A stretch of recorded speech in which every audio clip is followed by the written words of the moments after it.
Sir నమస్కార నమస్కార ఏంటి బాగున్నారా? నేను చెప్పండి. గుడ్పల్లె విలేజ్ సార్. గుడ్పల్లె విలేజ్ నుండి వచ్చినాం. అదేమ్మా. మా పొలాలు ఒక కోట్లో పనిచేస్తాం. ఇంతకు ముందు మీరు వచ్చినప్పుడు పరిష్కరిస్తాం. గత ప్రభుత్వంలో పెట్టారు. అవును చెప్పాం. దాని గురించి పరిష్కారం గురించి చెప్పుకోవడానికి దాన్ని మాట్లాడుతున్నాం. దీని అదే కదా? అదే సార్, అదే సార్. రండి. సార్ మనకి బేకన్ చెట్ల మండలం సార్, బేతంచెర్ల గుంటుపల్లి విలేజ్ 2669 ఎకరాలని మనకి వక్ఫ్లో మనం ఆర్ఎస్ఆర్ నుంచి వెరిఫై చేస్తే ఇవి పట్టాలని సార్. వారసత్వంగా కూడా వీళ్ళు అప్పటి నుంచి అనుభవంలో ఉన్నారు. మనకి అక్కడ విలేజ్ లో మనకి వక్ఫ్ కింద 426 ఎకరాలు ఉంది సార్. 426 ఎకరాలు 25 నోటిఫై అయింది sir. In addition to that 426 acres 2669 acres ని ఫిబ్రవరి 2023లో వక్ఫ్ కింద పెట్టేశారు సార్. తమరు కొత్త గురించి వచ్చినప్పుడు రిప్రజెంట్ చేశారు సార్. మన 22A1C CEO వర్క్ కాంపిటెంట్ కాబట్టి మనం ఒకటి ప్రపోజల్ పంపించాం సార్. రండి కూర్చోండి. రండి. అంతా గుంటుపల్లి వాళ్ళనా? అవును సార్. ఓకే, మీరేమన్నా చెప్పాలన్నా? సార్ డోర్లో వచ్చినప్పుడు మీకు అర్జీ ఇచ్చాం సార్ శాసనసభ సభ్యుల ద్వారా. అప్పుడు మా సమస్య కూడా చెప్పినాం సార్. అది మీరు ఒక 2 నెలల్లో పరిష్కరిస్తామని కూడా చెప్పారు సార్. మీరు చెప్పినట్లుగానే ఈరోజు పరిష్కారం అవుతుంది సార్.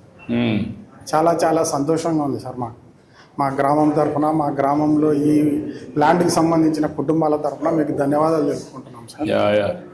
ఇప్పుడు మనకేంటంటే గత ప్రభుత్వంలో పెట్టినారు సార్. ఇది గత ప్రభుత్వంలో పెట్టారు సార్. ఇది అప్పటి నుంచి 1B అడంగళ్ళు కానీ, మాకు ఎలాంటి రిజిస్ట్రేషన్స్ కానీ, ఎలాంటి బ్యాంక్ లోన్స్ కానీ, సబ్సిడీ విత్తనాలు కానీ ఏవి రాకుండా నిలబడిపోయినాయి సార్. అసలు గవర్నమెంట్ ఒక బోర్డులో పెట్టారు సార్. అది కూడా ఏదో కొద్దిగా కాదు సార్, 100,000 ఎకరాలలో పెట్టారు సార్. అసలు అదేమా మొత్తం కలిసి 22A కింద పెట్టారు. అవును సార్. 22A1C కింద మొత్తం కూడా భూమి కూడా చాలా ఎక్కువ ఎక్స్టెంట్ ఉంది. చెప్పయా?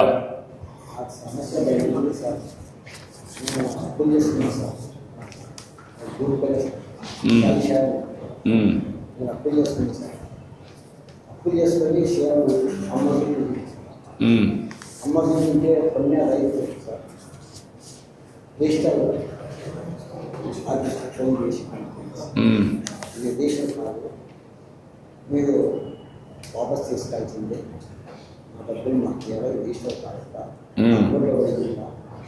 అక్బర్ పడిందని చెప్పాను సార్. అతను ప్రభుత్వంలో ఎప్పుడు చేసినది ఇది మీకు డిజిటల్ కాదు, మా డబ్బులు మాకు లేదని చెప్పి సార్. ఇక మనం విషయం కాకపోతే మనం ఎట్లా సార్ వాళ్ళ డబ్బులు వాళ్ళకి ఇవ్వాల్సింది కదా సార్, ఇచ్చేసేసాం. అప్పటి నుంచి సమస్య నాకు అప్పులు తీసుకున్నా సార్. పాప పెళ్లితో చేసిన సార్, పిల్లలు చదువుకుంటూ చేసిన సార్. కొంచెం అప్పు మోపోయింది సార్. అప్పు మోపోయి ఒక 3 ఎకరాలు అమ్మ చూపించి అమ్మ చూపింటే వాళ్ళు ఇట్లా జరిగిందని ఆ కోర్టులో పెట్టింది. విషయం కాదు, అడ్వాన్స్ ఇచ్చిన డబ్బులు వాపస్ లేదు, వాళ్ళు వాపస్ తీసుకొని చేస్తారు. అప్పుడు నా సమస్య నేను చెప్పుకోవటం లేదు సార్. ఇసం తీసుకుని పిల్లల తరలో ఇసం తీసుకునే టైం వచ్చింది సార్. అప్పుల నుంచి మేము అనుకుంటాం సార్. ఇది చూసి అవ్వాలి సార్. అప్పుడు నా సమస్య తగ్గింది సార్. పిల్లల చదువు పైసలు చదివేలేకపోతే సార్, డబ్బు లేక నాకు క్రియేట్ కాకుండా సార్ వాళ్ళ గురించి ఇది జరిగింది సార్. అదే అన్నీ ఉన్నాయి, సమస్యలు ఉన్నాయి. దాన్నే మీరు వచ్చి నాకు చెప్పినప్పుడు నేను కూడా కలెక్టర్కి ఆదేశాలు ఇచ్చాను. నువ్వేంటమ్మా, నువ్వేనా చెప్పాలా? నమస్తే సార్, నా పేరు లక్ష్మి సార్. నా గుప్పల గ్రామం బేతంచెర్ల మండలం సార్. నా భర్త పేరు మీద 5 ఎకరాల 24 సెంట్లు ఉంది సార్. అది మేము లోన్ కట్టడానికి కానీ తీయడానికి కానీ వెళ్తే ఒక్కరిలో పడితే ఇది రాదు, మీరుగా పరిష్కారం చేసుకోవాలని అన్నారు సార్. మా ఆయన వస్తే ఏం తెలియదు. మా ఆయన నేను ఒక్కదాన్ని ఎంతకాలం అని పోరాడాలి సార్. నాకు 2 కూతుళ్ళు, చాలా బాధలు ఇబ్బందులు అన్నాను సార్. ఇప్పటికీ అలానే ఉంది సార్. ఎన్ని ఎకరాలు ఉంది మరి పేరుతో? 5 ఎకరాల 24 సెంట్లు మా ఆయన పేరు మీద ఉంది సార్.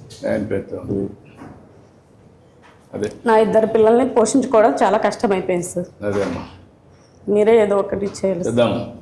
పరిష్కారం చేయడానికి కలెక్టర్ చెప్పాను. ఇప్పుడు నువ్వేంటే ఆర్థిక సాయం కూడా ఏదైనా ఉంటే చూడండి సార్. అమ్మా ఆర్థిక సాయం కూడా చేయండి సార్, నా 2 పిల్లల భవిష్యత్తు కోసం.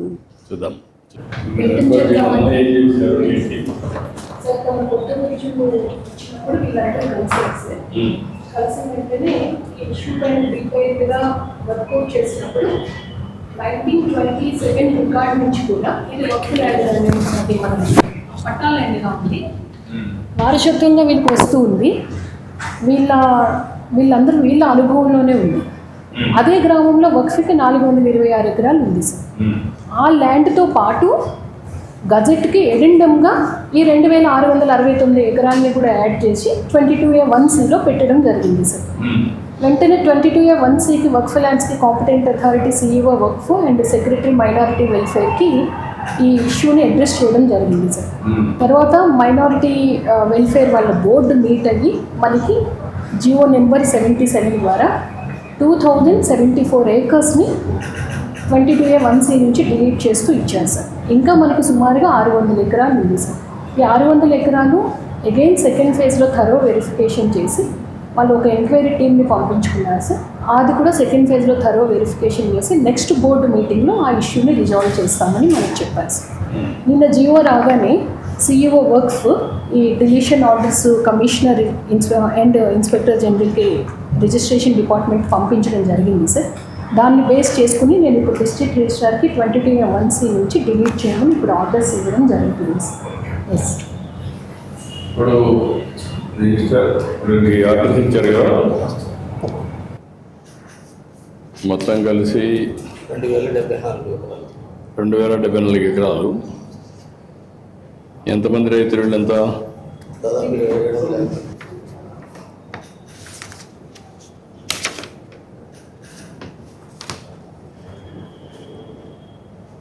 2,074.59 సెంట్లు మొత్తం ఇప్పుడు క్లియర్ చేసింది. ఇప్పుడు దీన్ని ఆర్డర్స్ మీరు ఇది తీసుకొని ఇప్పుడు మీరు చేయాల్సిన పని ఏం చేయాలి? ఇది కరెక్ట్ అయినప్పుడు ఆర్డర్ తీసుకొని మేము ప్రొసీడింగ్స్ తోటి ఆ నెంబర్లను డిలీట్ చేసిన తర్వాత రైతులందరూ కూడా ఫుల్ రైట్స్ వస్తాయి సార్. ఇప్పుడు ఈ రికార్డ్స్ అన్నీ అందులో పెట్టి మొత్తం 1 by 1 చేసుకుంటాం చేసి మొత్తం రికార్డ్స్ అన్నీ ఫైనలైజ్ చేసి నువ్వు పెట్టుకుంటావు, పెట్టుకొని డిలీట్ చేస్తావు.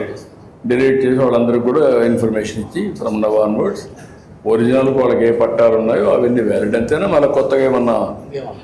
ఓకే, కోవిడ్ నుంచి వెళ్ళిపోతే ఇక వాళ్ళు ఏదైనా అమ్ముకోవచ్చు, లోన్ తీసుకోవచ్చు, ఏదైనా చేస్తారు. ఓకే, మీరు చేసేయండి. నమస్కారం.